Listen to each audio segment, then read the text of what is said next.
Ini ndinoshanda ndichiita zvekuvaka munyika yeSouth Africa. Dzimwe nguva ndinobata masubcontract ekuvaka zvipatara nezvikoro. Saka mukushanda kwangu uku muSouth Africa ndinogara ndoga. Mudzimai wangu nevana ndakavasiya kuZimbabwe, asi each and every month ndinomeka sure kuti ndavatumira mari iri enough. Sometimes mukadzi wangu anombouya kuno achitora grocery, and inini most of the times December ndinoenda kumusha kunoona mhuri yangu. Sezvisinei semunhurume mukufamba, ndakati ndichivaka imwe imba yeumwe muIndia, ndakasangana nevamwe mai vaishanda ipapo vachishanda mukicheni. Amai ava ndakavapfimba tikawirirana. Tawirirana saizvozvo takatanga kugarisana, tichigarisana hedu zvakanaka. Saka amai ava vaiti neSaturday vanouya kwandaigara, then Sunday zuva rodoka vodzokera havo kubasa. Papera zvimwedzi ndakavaudza kuti there is no need yekuti murambe muchirenta kune imwe location, because now most of the times murungoti every weekend munenge muri kuno kuya mava kungobhadharira zvenyu imba yemahara. Takatenderana paya tikatanga kugara tose. Tava kugara tose saizvozvo, mukadzi uyu ndakazomuudza kuti ini ndinoda kuti uregedze basa, ndichachengeta iwe, ndichachengeta vana vako. Akabvumirana nazvo, asi akazoti aikumbirawo mari yekuti atange business nekuti hakwanise kungogara pasina chaanoita. Ndakamutendedza akatanga kuita zveurana achinostokera vanhu kunana maravasitatuku. Achiita saizvozvo ndakatanga kunzwa makuhwa ekuti mukadzi wako ari kufambidzana nevamwe vanhurume. Ini hangu ndakatanga ndichimboignore, asi nekufamba kwenguva ndakatanga kuona kuti mumba hatichawirirani nemukadzi uyu. Mukadzi uyu haasisina respect, anongoita zvaanoda nenguva yaadira. Mumwe musi ndakati ndichibva kubasa ndikangowana dhoo rakakiyiwa. Ndakamufonera ndikamubvunza kuti ko muripi, ndikaona nhamba dzake dzisingaiti. Ndakazotaura naye via WhatsApp ndikati ko muripi, akati I am on my way to Zimbabwe. Izvi zvakandishamisa, ndikamubvunza kuti ko kana muchifamba hamutauri here? Iye akandiudza kuti ndinokuudza nekuti uri ani, wakandiroora here, handi uri chikomba chete here chemuSouth Africa. Ndakati it's okay. Kuti ndimuudze kuti handichakudi, ndakaona kuti loss inenge iri yangu, nekuti kuZimbabwe tainge tatotenga imba yatanga tatenga tiri tose. Saka ndakaona kuti mukadzi uyu ndikamuitira dzungu inofa kwangu. Ndakangopretenda hangu kunge munhu asina chaanoziva. Tichifamba sekudaro ndakazoudza mufana anoita zvekundikanyira dhaga, ndikati mufana, maiguru vako ndiri kunzwa makuhwa ekuti vari kufamba zvisina kunaka. Mufana waya anondishandira akabva andiudza kuti mukoma, ini ndaitotya kuti ndikuudzei, asi ndakanzwa kuti gulezi pose patinobuda pane munhu ari kusara achipinda mumba. Ndakati haisi problem mufana, zvatichaita gulezi vako tichavabata chete. Saka nerimwe ramazuva mukadzi wangu ndakazomuudza kuti ndine contract randabata kuDurban, ndinofanira kuenda kunoshanda for 2 months. Mukadzi wangu akati no problem. Mufana waya ndakabva ndamutipa, akauya pamba, takabva tachiita kunge tabuda. Motikari ndakanoisiya kune rimwe garage rekuti unobhadhara wosiya motikari yako. Tikadzoka hedu kulocation, ndikatanga kugara kumba kwemufana uya. Tichigara sekudaro, ndakazotipwa rimwe zuva zvikanzi Mudara, svikai kunoko, mukadzi wenyu atori nemunhu izvezvi mumba. Takanotora motikari. Tatora motikari, ndikatora vamwe vapfana vandaimboshanda navo, tikadzokera paya. Takanosvika mumba muya, tikaona zvishuwa mukadzi wangu ainge akatopfeka kashoti nebra ari busy achibika. Chikomba chainge chakatogara zvacho pamubhedha. Murume uya takamurova, ende takamurova zvekurevesa. Tamurova sekudaro, mukadzi wangu ndakamusunga makumbo nemaoko. tikasiya tamukira mumba. Then chikomba chake tikabva tabuda panze. Ndaiva nekamwe kagolf kandaifamba nako nguva iyoyo. Takabva tatora tambo takabva tasunga maoko ake. Tasunga maoko ake tambo iya tikabva taitora tikabva taisungirira patorsion bar, chiya chisimbi chiri kumashure kwemotikari chinohaka trailer. Ndakatanga kudriver motikari, murume uya ndichimuzvuzvurudza ari kumashure. Murume uyu akakuvara zvekuti ganda rekumeso kwake rakakwakwanuka, zvekuti wainge wakusaziva kuti munhu uyu paakuvara ndepapi neropa. After that taona kuti munhu uyu zveshuwa anzwa bhata. Takaenda naye pachipatara, tikanosvika pagate tikamuburutsa. Ndikamuudza kuti iwe shamwari, because information yekwaaigara ndaitova nayo. Ndikamuudza zita remukadzi wake, ndikamuudza zita revana vake nekwaanobva. Ndikamuudza kuti information yese iyi ndinayo. Izvezvi ukangopinda muchipatara umo ukataura kuti ndini ndakuita izvezvi, panapa ndiri kusumuka ndakananga kumusha kwako, ndikunopisira mukadzi wako nevana mumba. Saka murume uya akangopinda muchipatara akanyepa kuti ndabatwa nematsotsi vakandikuvadza, akarapwa. Ndadzokera kumba kwandaigara, mukadzi wangu ndakasvika ndikamurova, ende ndakamurova chaizvo. Then after some time ndikabva ndamuudza kuti no, ndakuregerera. Iye akapfugama akati haachafe futi akazviita. Kana behavior yake mumba yakabva yachinja. Ndakabva ndamubhana mabusinesses ese ainge oita. Ndikamuti chako chete ndechekuti uchagara pano uchiita vana. Asi unfortunately zvayo vana hapana kana mwana watakazoita. Saka zvakazoitika sekudai, ini mupfungwa dzangu hazvina kumbogara zvabuda.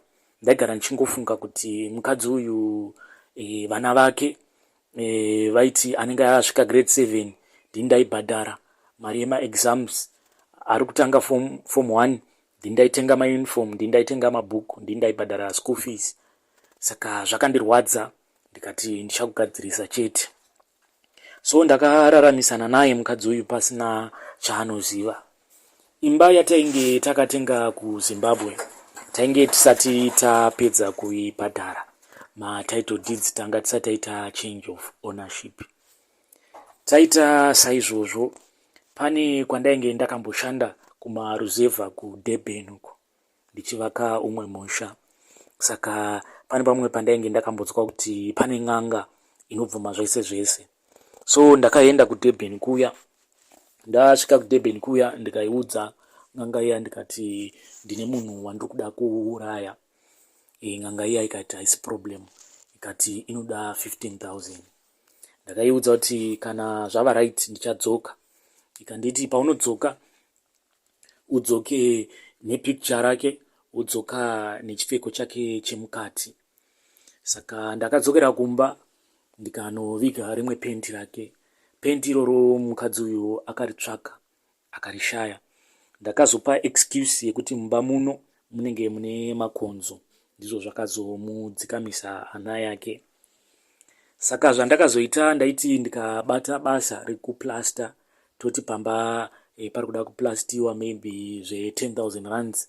Mukadzi uyu ndaimuudza kuti ndabata basa re4,000, then 4,000 ndobva ndaisa pasaidi zvangu. Mari iya yakwana, ndakaenda kuDurban nemari iya. Ndikasvika pan'anga iya ndikati sekuru ndauya nenyaya yangu iya, I'm still serious.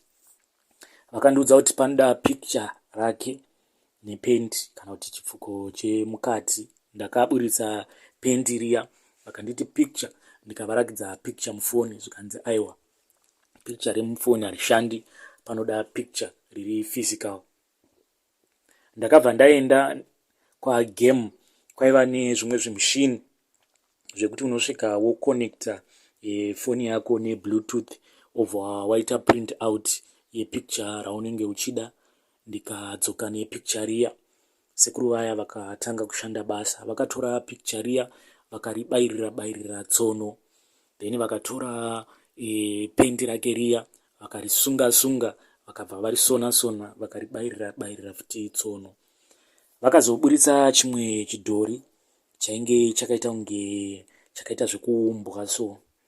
Vakanditi baya paunoda kuti afe.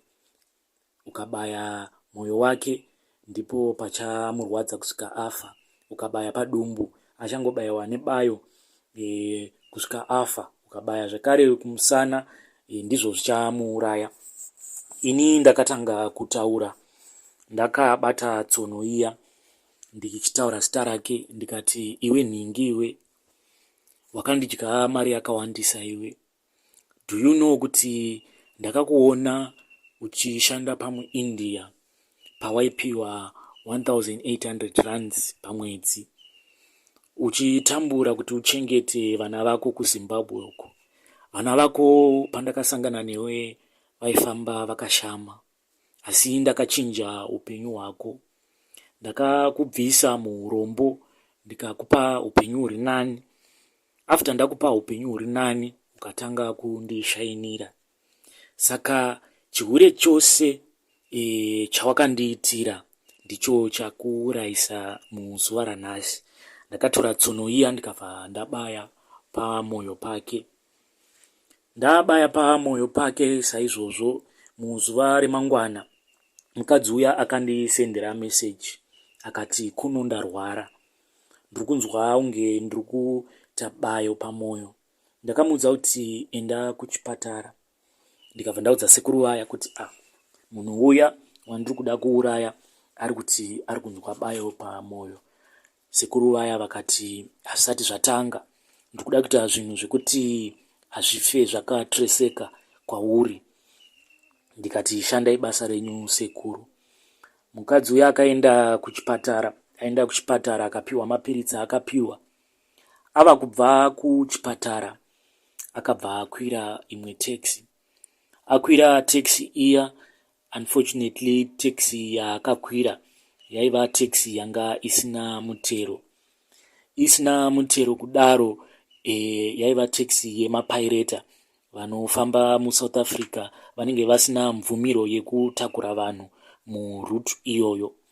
Saka taxi driver uyu akazomiswa nevanhu veTaxi Association yekwandinogara. Vakamumisa nekuti vakaona kuti taxi iyi haimo muassociation mavo.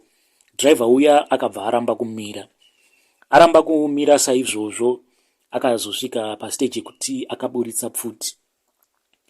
Aburitsa pfuti, driver uya akarovera pfuti mudenga. Unfortunately aburitsa pfuti, kumashure kwake kwaiva neimwewo motikari yaiva nemaCID, yaiva motikari yaiva unmarked isina kumbonyorwa kunzi ndeyepolisi. MaCID aya vakatanga kumhanyisa mota iya kuti vasunge taxi driver uya. Taxi driver uya akabva afunga kuti iye ari kuda kuhijakewa, akatanga kupfura mapurisa aya. Achipfura mapurisa aya akabva aresponda, vakabva vatanga kupfura taxi iya. Vapfura taxi iya, pane bara rakazonorova mukadzi wandaigara naye. Rakanomurova pamwoyo straight, achibva angofira pasport ipapo. By the time yakazoendeswa kuchipatara ainge atofa. Ndakazozivisa hama dzake dzaive muSouth Africa, vana mainini nanatsano. Ndikazozivisawo hama dzake dzaive kuZimbabwe. Semukwasha ainge akaroora, handina hangu kumbonyanyo kuomeserwa. Vakatochema neni vachiti masangana nedambudziko. Amai vake vachitochema kuti zvino zvandainge ndawanawo mukwasha anondichengeta. Ndikati, amai haisi problem, ndicharamba ndichingokuchengetai. Vana vasiwa nemwana wenyu vana vangu, ndicharamba ndichingovachengeta. Ndakazobhadhara zvose zvaidiwa kuti mutumbi wemukadzi uyu uende kuZimbabwe. Mukadzi uyu akazoenda kuZimbabwe akanovigwa. After avigwa, iniwo ndakazotanga kufambira mapepa emba. Ndafambira mapepa emba aya ndine rimwe lawyer randakazosangana naro muHarare. lawyer iri ndikariudza kuti mukadzi wandainge ndinaye, wandaitenga naye imba iyi, akandirwadzisa zvakadai. Lawyer uya akati no problem, iye anongoda mari yechiuko mhomwe. Akandiudza kuti ndikamupa 700 US anokwanisa kutaura nevakomana veku city council tikagadzirirwa mapepa manyowani. Ndakaita saizvozvo, ndikamupa mari, mapepa akabva agadzirwa manyowani, tikabvisa zita remukadzi uya. Tabvisa zita remukadzi uya, vana Tsano vakatanga kubvunza kuti ko Tsano, imba yamainge makatenga nasisi muchazvifambisa sei? Ndikabva ndavaudza kuti no, by the time yandakazosangana nasisi venyu, imba iyi ndainge ndakatotanga kuibhadhara kudaro. Vakamboda kunetsa, ndipo pandakazoburitsa angu title deeds angu, ndikati imba iyi ndeyangu. Vana vaya vemukadzi uya ndakazosvika pakuvati ngavachibuda mumba iyi, nekuti tainge tanetsana zvisingaiti nana Tsano. Vana vaya vakazoburitswa mumba, vakadzorerwa kuna amai vavo. Izvi ndakazviitira nenhau yekuti mukadzi uyu akandirwadzisa zvisingaiti. Ndakamuwana ari munhu aingozvitamburira hake, ndikamusimudzira upenyu hwake. Ndainge ndine zvirongwa zvekutoti ndichamutangirawo chirestaurant kuZimbabwe, asi iye akatanga kuita zvevanhurume, akatanga kusandirespekta mumba.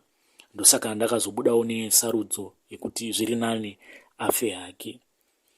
Kusvika nanhasi, hama dzake hakuna kana anombofungidzira kuti hama yavo yakafa nekuda kwangu, nekuti bara rakamurova raingoita kunge it was an accident, but inyaya dzandainge ndakatofambira kuti accident iyoyo iitike. Ndiyowo confession yangu.